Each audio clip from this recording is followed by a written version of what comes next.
This is going to be more of a very informal session. While we are having lunch, we have two amazing guest speakers here with us. We are going to dive into a very important topic.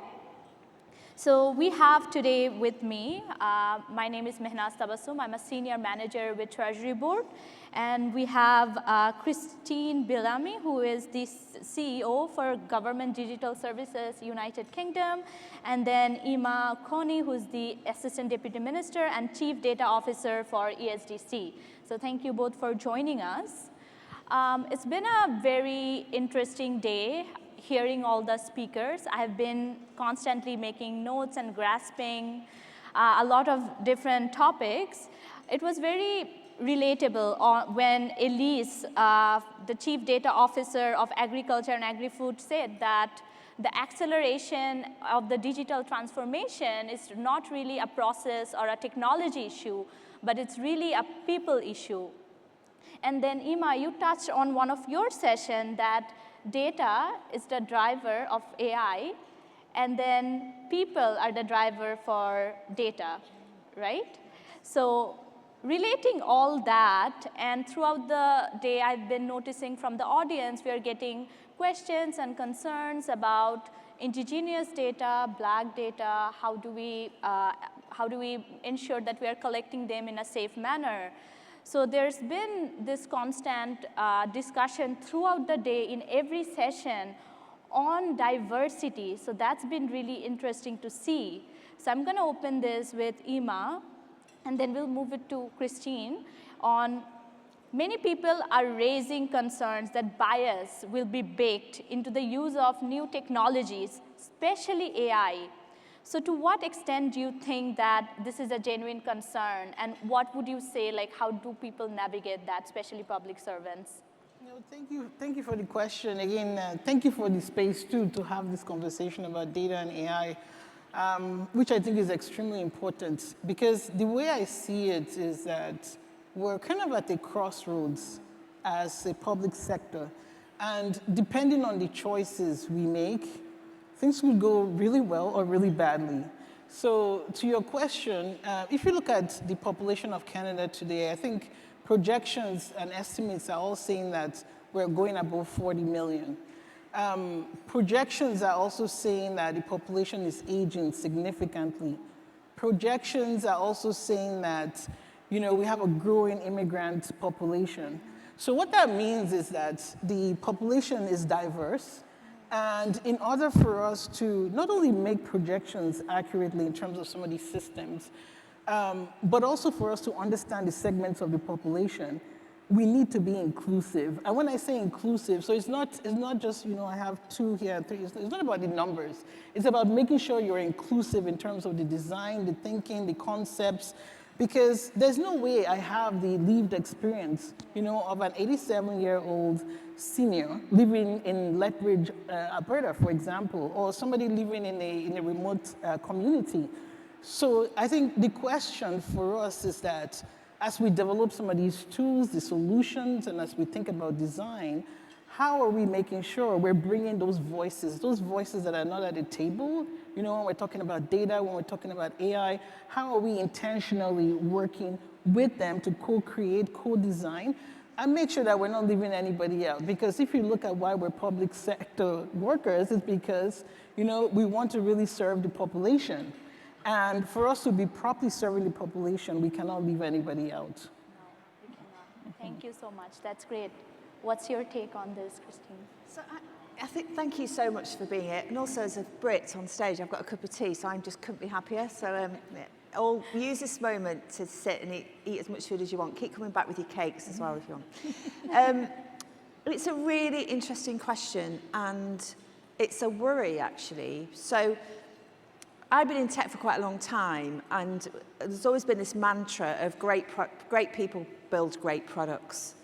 But those teams, if they're great products, need to be diverse. And so I remember starting in a team where I was the only woman, for example, and I worked for the BBC at the time, and we were on the BBC Sport websites, right?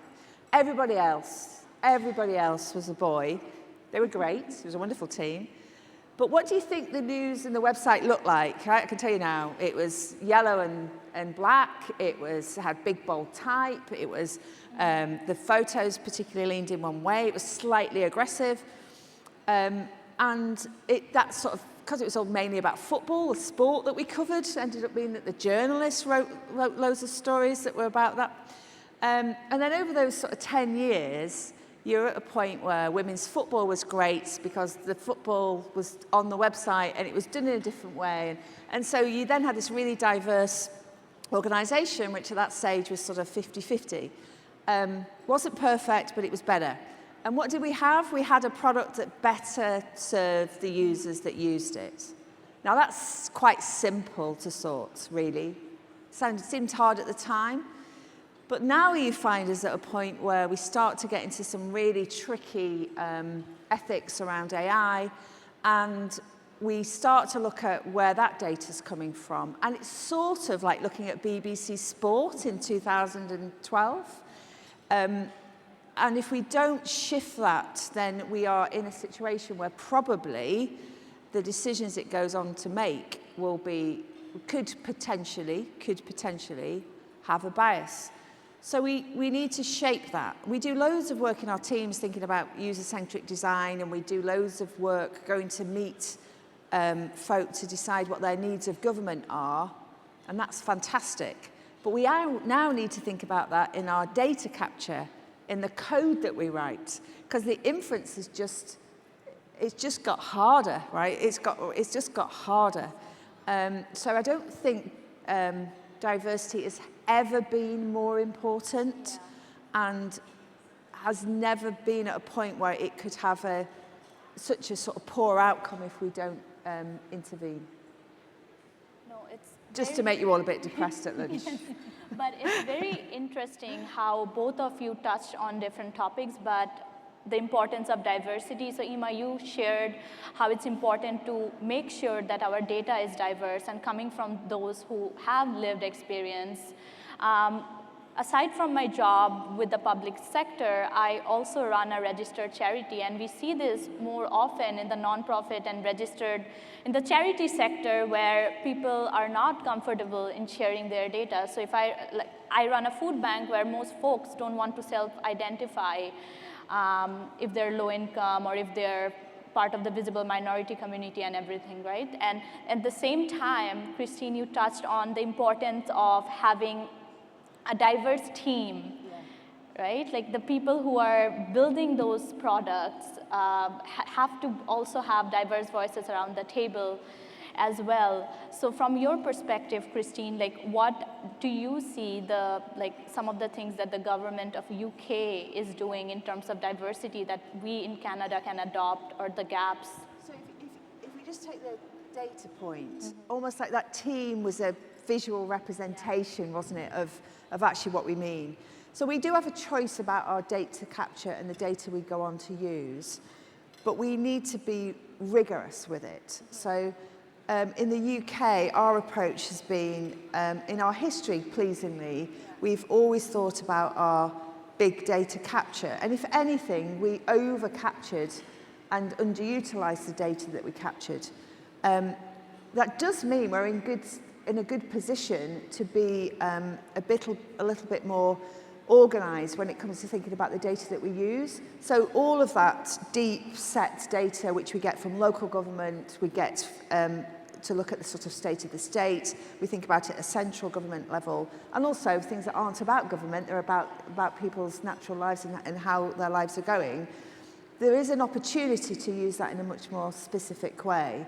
And so some of the work, and you may have saw Laura Gilbert earlier today, who works for Number 10.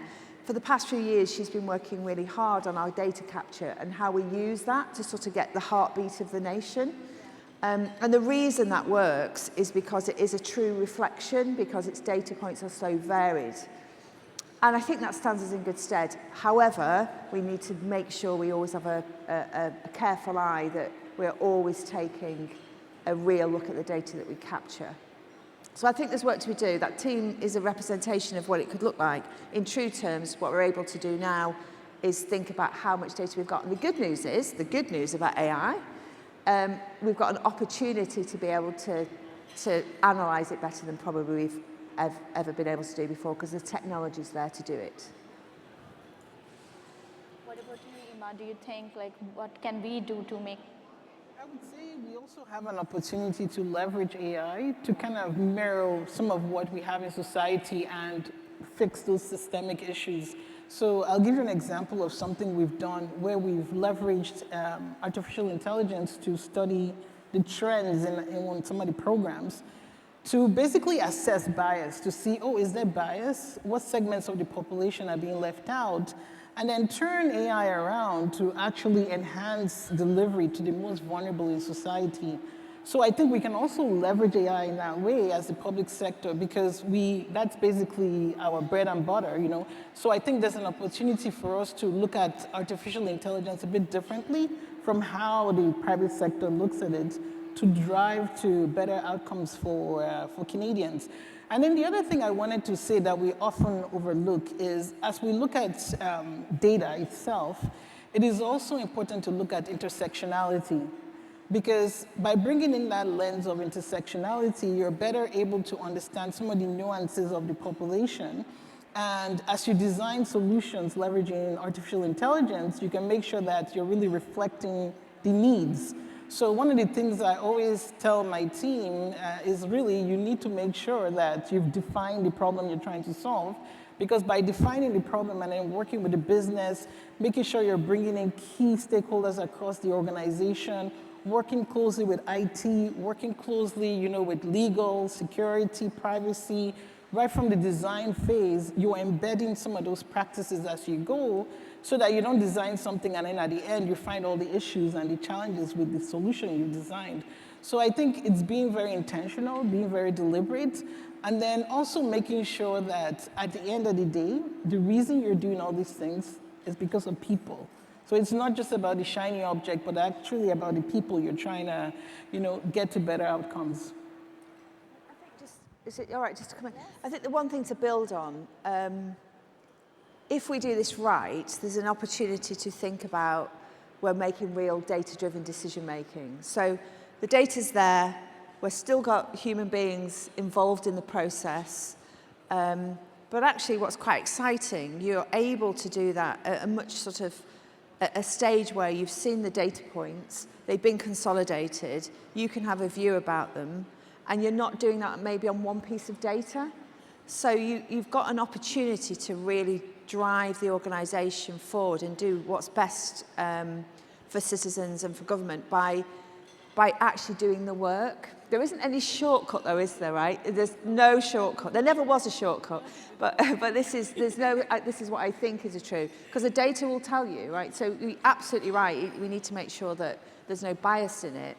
But even that, the opportunity for the individual to intervene is important. You know, so my view is always having an individual in the process is helpful. You know, and should be is the mandate we would lean to. This isn't automation of data decisions, but it is richer data than it's ever been. So it should make us make better decisions. And I really like how you said that, because to the question about self-ID, one of the challenges I've heard people say about self-ID is that, okay, you're collecting all this data from us. What policy changes have you made? The system is still harmfully impacting me. So by leveraging data and AI to really drive to those targeted outcomes, you can actually improve policy outcomes and shape how you design policy. So again, there are different ways we can look at it, to your point, Chris, and I think it's taking that intentional step and not just like sitting down for AI to roll over you, basically. And then, you know, as civil servants, sort of the great thing we have is we turn up every day and we want to do what's right. You know, generally, there may be a few bad ones in the audience, I can't tell, but generally we turn up, and so we've got that already. You know, we've got that counterbalance between what does the data said. We've got a set of individuals whose bias, let's be honest, their bias is to do the right thing, and that's different than some of the organisations potentially in the private sector whose bias may be I need to get more clicks, or whose bias may be I need to make more profit. So that's quite helpful that the civil service itself is able to sort of moderate itself, and you won't get that everywhere. Yeah, because you're you're not motivated or driven by profit, but you are really to make impact by outcome. Yes, and I love how you mentioned like putting people first. Like if you let people know why you are collecting their data, that it's gonna drive a positive outcome, it's gonna have policy intervention, then people are more gonna be open to sharing that information with you, and you'll have that public trust or the trust of people you're collecting the data from. So those are excellent. I also want to turn to the audience and open the floor, because this is a very open dialogue, open discussion. Is there any question from the audience? If you want to raise your hand, and I see the lady in the white, and anyone else? Okay, can we pass the mic on to her? Sorry, the lights are completely blinding me, so I would need someone to help me. Yeah, perfect. Thank you.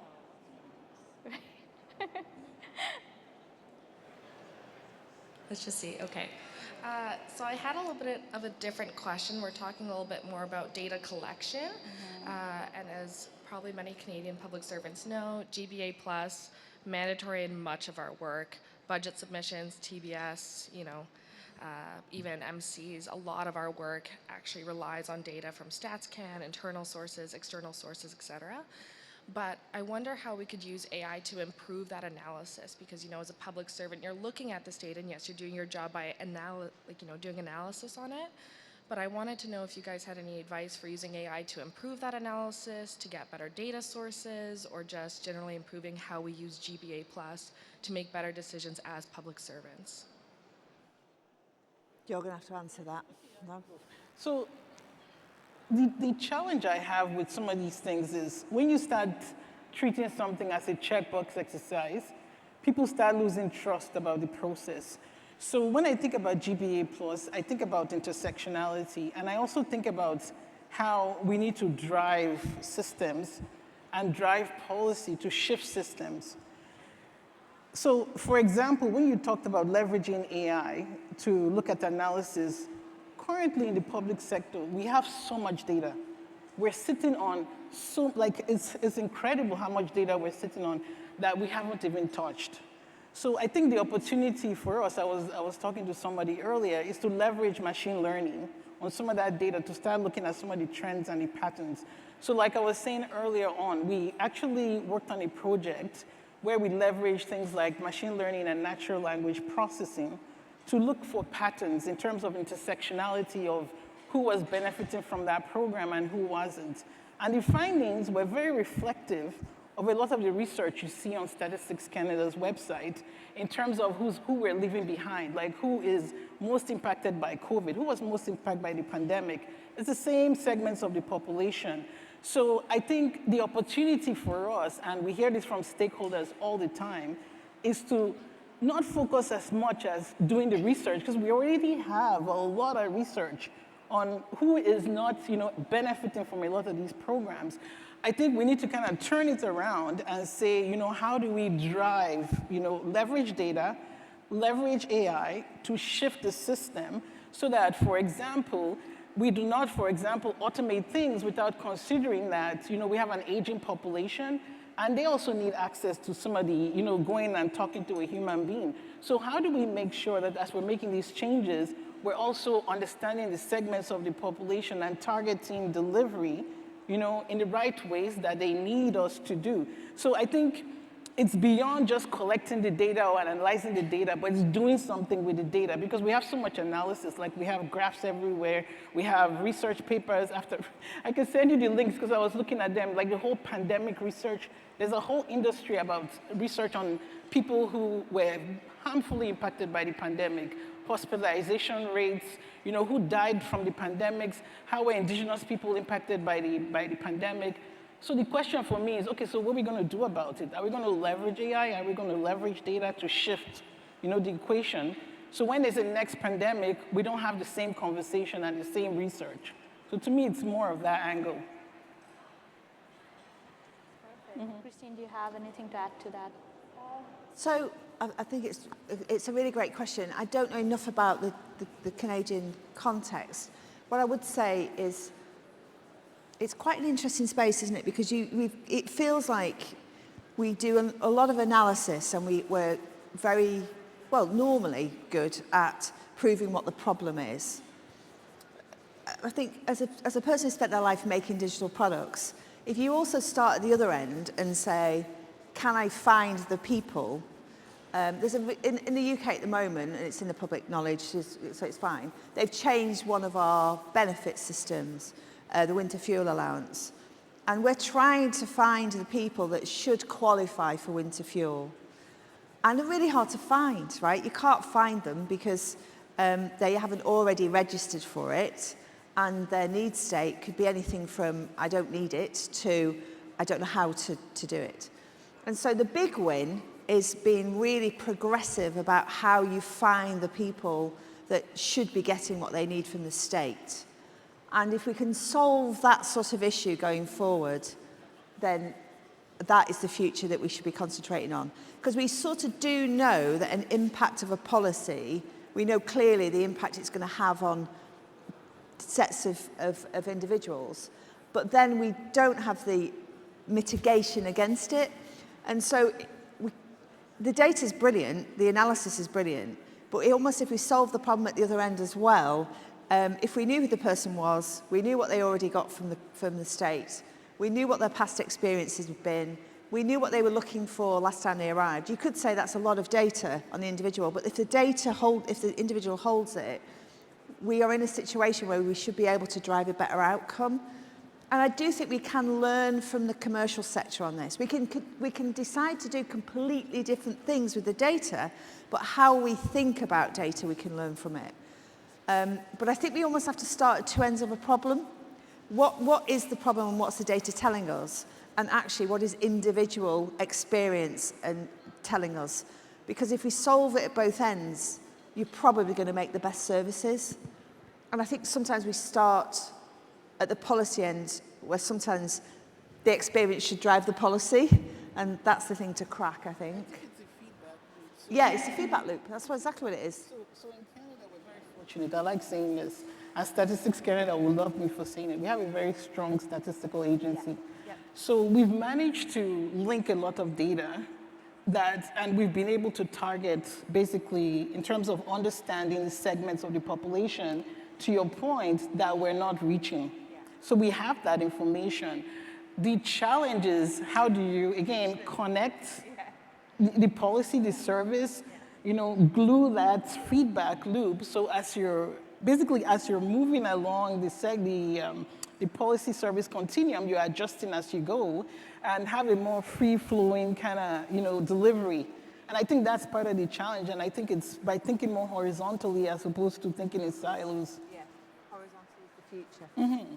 So what are some of your suggestions on breaking those silos? Because I think that's a persistent problem across government, across nonprofit sector. It's just how we are structured as organizations, right? It's not, I wouldn't say it's a people, it's more so how our structures are, right? We have like Statistics Canada as an example that's gathering all this data, but then the policy shops are sitting elsewhere. So yeah, so what are some of the, would you say like solutions or your perspective that how can we approach this, breaking down the silos? So the system is the system is the system. We can influence the system by the way we behave. That's what I feel. So, for example, we're having this conversation. I've learned a lot from Chris. So again, understanding that we can still cross lines in terms of collaboration. Like I spoke about the collaborative work we've done with Statistics Canada, with Canada Revenue Agency. The work I spoke about, we worked very collaboratively with them during the pandemic. Immigration is another organization we've worked very closely with. So I think it's also us, deciding to work in a way that's different in terms of leveraging horizontality, collaborating, seizing those opportunities when we can to work with policy. We work closely with policy and programs. And then again, not forgetting that, yes, so I'm a CDO, but that doesn't mean I can't sit with my policy colleague or my IT colleague to have a conversation about the art of the possible and then the enabling structures that we need to build together to get there. So I think it also requires that mindset shift, even if we're in a system that's built on silos, but we as people in the system can drive and influence change. Yeah, I think this is a conundrum, isn't it? So if we're sat here in 5 years' time and we're being asked the same thing, then we've failed, because someone said it earlier today, this isn't a technical problem anymore. Part of it is about prioritisation. That's very old-fashioned, but it's true. When we look at the data, we sort of pat ourselves on the back and we tell ourselves how great we are because we've gathered all this data, and we say brilliant things like, look what it's shown us, and it's interesting, but is it important? Now, a lot of the time it's both, which is helpful, but what if you could turn that on its head and say, so this is what we do next to drive an outcome? I think we are probably putting off the inevitable around, it's a mixture of big data sets and behavioural studies, but it is also about the individual. And for the UK and Canada, sort of the elephant in the room is we don't do ID, right? So I don't mean, let me just put it out there, I don't mean anyone should do that. It should always be opt-in, not opt-in, you can opt out. But if we did know who you were, and then we had all of this data that was about behavioural, it was about big data sets, it would be easier. It just would be easier. And if you were coming to get what you needed from the state, or you were lost and needed to get what you needed from the state, it would be really fundamentally easier if we knew who you were. And it's data, right? So, and I think one of the things we maybe need to do when we think about our work streams is have two work streams going at the same time and never put them together. The data that in our organisations across government and the data we talk about on an individual level, which needs to be safe, secure, the rigour around it has to be beyond perfect, and it has to be completely, the onus is with the individual, that they own it, that's what it's there for. And they should have the opportunity to decide what they do with it, whether that's share it or not share it. But, you know, I've been in government for about 2.5 years, and it just feels like if we don't crack that in the next 5, we are sort of trying to solve a problem that could be easier with that tool at its disposal. And it wouldn't work for everybody, because in the UK, at least 20% of the population would not do that. But it would mean for that 20%, we'd have more time with them because we'd be concentrating on different services. I think we're probably putting off the inevitable. But when we talk about data, we do need to think about those two lenses. What we know that is like not about any individual, what we know about is this sort of big data sets about big people that we've never met. But for you, that doesn't matter. Like, your life is your life, and you want to use the state and then leave as soon as possible. And the duty of the state is to make sure you get what you need at your point of need, or spot the gaps of things you don't get when you should get them. And it's fine having all these answers, but if we don't act them, if there's no outcome, then shame on us, really. So I think we're probably putting off the inevitable. And for the UK and for Canada, and for the US, for anyone in the room, that's really hard, but it probably is the thing we need to solve. I'm afraid. I know. All right, we are going to take a couple more questions from the audience. So is there anyone from the audience who'd like to have a question? Okay, so I see 2 individuals. You can go to the mic right there. And you've got the same colour jackets on? Oh, yes. The mic right there.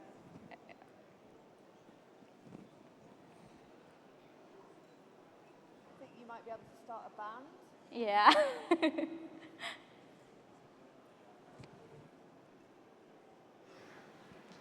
I'm a bit too short. Bringing us back to AI. So some, not all, but some of the AI platforms that we're going to be using and building are in the hands of the hyperscalers. And we need that private sector partnership. But do you think that there are things that we can learn from other international collaborations on really important stuff, like cyber and security, where we've worked together across governments to think about how we use these things safely when they are in the hands of, you know, powerful companies that have the sort of budget and scale of governments? Thanks. Who wants to take this one? Okay. I think, oh gosh, I've got tea everywhere now. They were watching me, weren't they?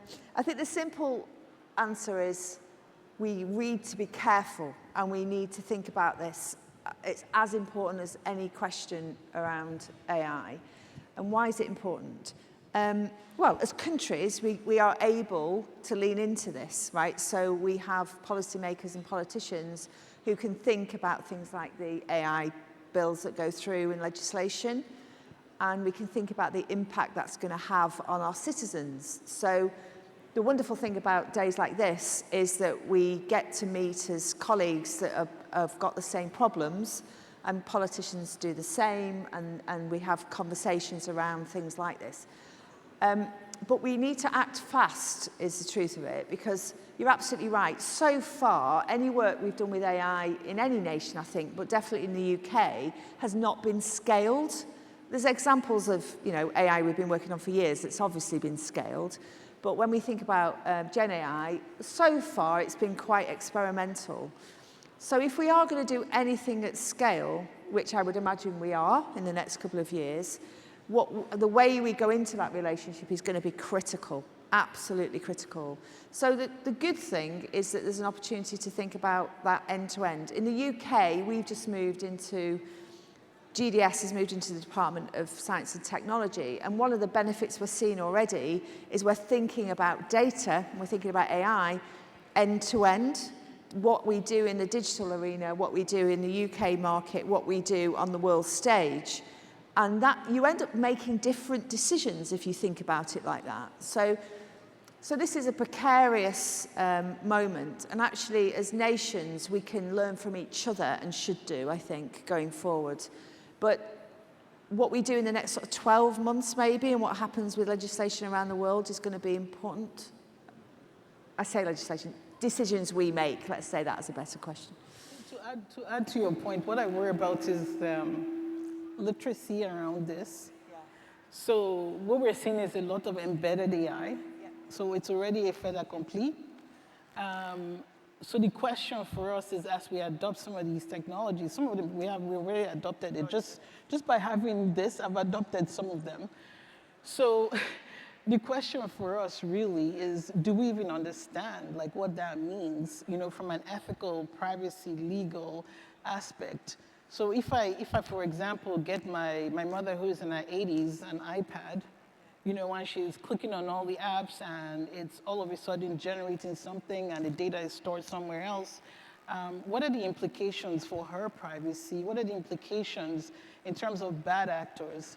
And I don't think we're thinking through some of those considerations for Canadians, for example. And then the downstream implications, like what could this information be used for? 2 years from now, for example, where technology will continue to accelerate once they have that information and data. So I worry about that, and I worry about the literacy of people to understand some of these key considerations and the intersection, of where this could lead us in terms of harmful impacts, not just to the individual, but also to Canada as a whole. Really great question. We'll take the next question. Hi, my name is Saif Ahmed. I work as a data scientist with the transportation of dangerous goods at Transport Canada. The question that I have is, when we think of deploying AI solutions to the external public, we often have the solution out there, but we don't think about the demographic that we are serving. So when we are having an AI solution, we can have a digital divide. So how can we ensure that the solutions that we put out there for the public is also, we can also bridge the gap to reduce inequality that we might be putting out there when we are deploying those AI solutions to the public. And you mentioned over time that seniors might be someone who might be using technology or AI solutions. How can we ensure that different demographics, whether they're youth, seniors, or any population, they can all use the technology without having this divide? Thank you. That question really bothers me a lot because I remember deep of winter, I think this was last year, deep of winter. I went to park my car somewhere, I was going somewhere. And I've noticed that they had digitized all the parking, where you pay to park.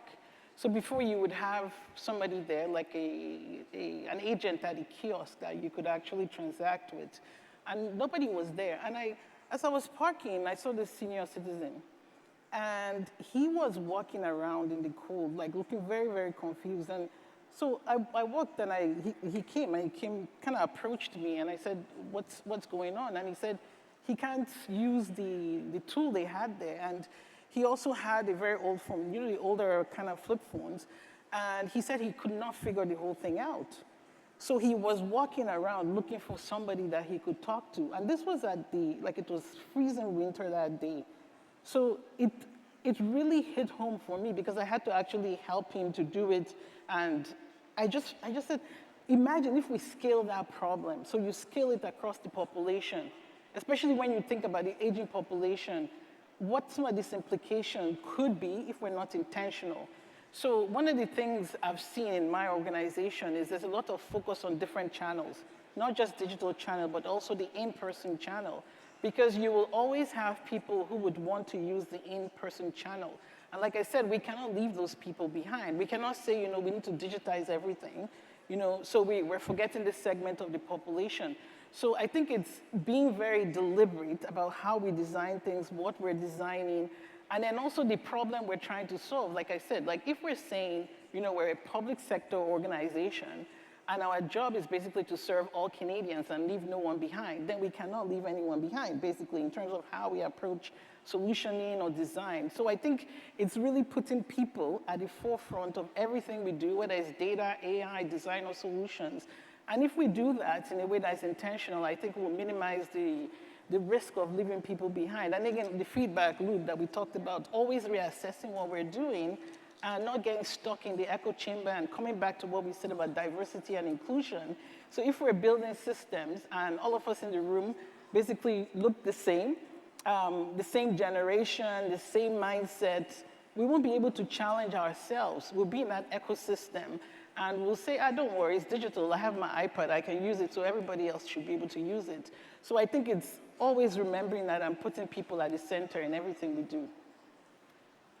I agree with all of that. I've got just one sort of addition. It's a small one. But the one piece of data that we know to be true is that most people have one of these. Now, it might not be this phone. It might be a much sort of less generation. But most people now have a phone of some description.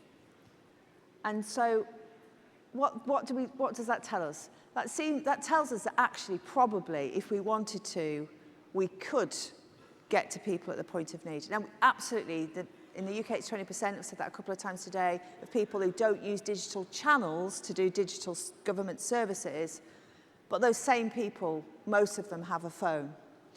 The positive sign, to end on a positive, of what AI could bring us is it could be a really strong, beautiful interaction between the individual and its agent. So we're all talking about agent technology at the moment, especially in the US. Now that could be a disaster, but also what it could be is a way for any nationality, any socio-economic group to be able to interact confidently, with trust, with the state. Let's build that utopia. Now, I'm not saying we can, but if we think about that interaction and we take away all the barriers of websites and all these difficult ways of big forms that have got 36 pages, and we start to think about conversations between, what are you trying to do? Oh, right. Last time I met you, you said, and it felt like then surely for any, in your language, it's surely for any individual that's got to be better than this strange thing that we almost tell you to do a thing you've not done probably ever before, which is to fill in a 36-page form and tell us what you need. So I'm not being flippant. If we were smart, like if we were really smart, we've got an opportunity on a good day to think about that conversational interaction between an individual and the state. And that could just take away barriers, right? If you're my age, for me, this looks a bit like Blaze Runner, and you're talking to tellies. No, I'm joking. But fundamentally, there is an opportunity to use this in a different way, where the data set is being driven by what we know about you, but then it's in a way that feels connected to your experience. We'll see. But that could be a way that we tackle your question. The only thing I would say is we can't forget accessibility. So again, people's experiences of the iPad and the phone are all different. All of those are hard experiences, aren't they? They're not saying, hey, can you tell me, I've got a question. No, the interaction is they want to speak to an individual. And so how do you make that possible for people who want to? Because that isn't turning up at a job centre every week, because that's hard too, because you might need to get a bus. But you might want an individual interaction, and that isn't waiting 45 minutes on a phone call to try and get through. It's making sure you can talk to somebody when you need to. I'm 100% on that bus, 100%. We're done. Yes, we are almost done. I just want to thank you both for this, and I think if we could summarize what we have been hearing today, it's essentially that, like, putting people first, being very intentional, right? Bridging the gap between policy and people who are doing the work, and making sure that we are ensuring that we have inclusivity. We are not just using technology for those who want to use technology, but also bringing those along, right? And also having that human connection to it. I don't think technology is here to replace human, but it's sort of here to enable us. As long as we keep that in mind, I think we can keep diversity and inclusion at the forefront of digital transformation. Thank you so much.